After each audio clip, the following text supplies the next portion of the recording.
മലയോര മേഖലകളിൽ നായാട്ടു സംഘങ്ങൾ വീണ്ടും സജീവമാവുകയാണ്. വന്യമൃഗവേട്ട രൂക്ഷമായതോടെ വനംവകുപ്പ് പ്രത്യേക പരിശോധനയും ശക്തമാക്കിയിരിക്കുന്നു.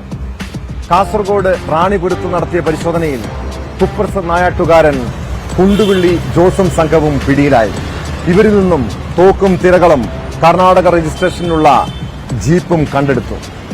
മലയോരത്ത് നിന്ന് അടുത്തിടെ പിടികൂടുന്ന 6ാമത്തെ നായാട്ടു സംഘമാണ് റാണിപുരത്ത് അറസ്റ്റിലാകുന്നത്.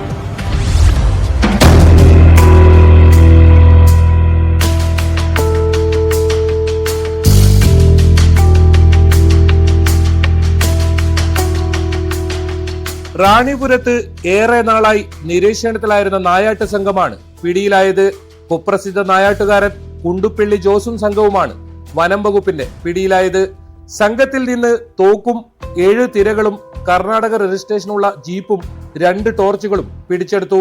സംഭവവുമായി ബന്ധപ്പെട്ട് കോളിച്ചാൽ സ്വദേശികളായ ജെന്റിൻ ജോർജ്, അജു മാത്യു, പനത്തടി സ്വദേശികളായ ജോസ് ജോസഫ്, സോണി തോമസ്, ജീപ്പ് ഡ്രൈവർ തൃശൂർ കണ്ണാറ മൂപ്പാട്ടിൽ റിച്ചാർഡ് എൽദോസ് എന്നിവരെ വനം വകുപ്പ് അറസ്റ്റ് ചെയ്തു.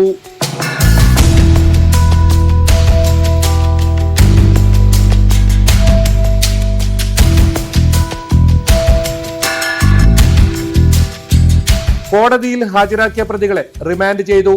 ഏതാനും ദിവസങ്ങൾക്ക് മുൻപ് പാണത്തൂർ കമ്മാടി റിസർവ് വനത്തിൽ നിന്നും നായാട്ട് സംഘത്തെ പിടികൂടിയിരുന്നു.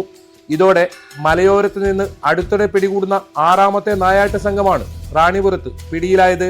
വരും ദിവസങ്ങളിലും പരിശോധന ശക്തമാക്കാനാണ് വനം വകുപ്പിന്റെ തീരുമാനം.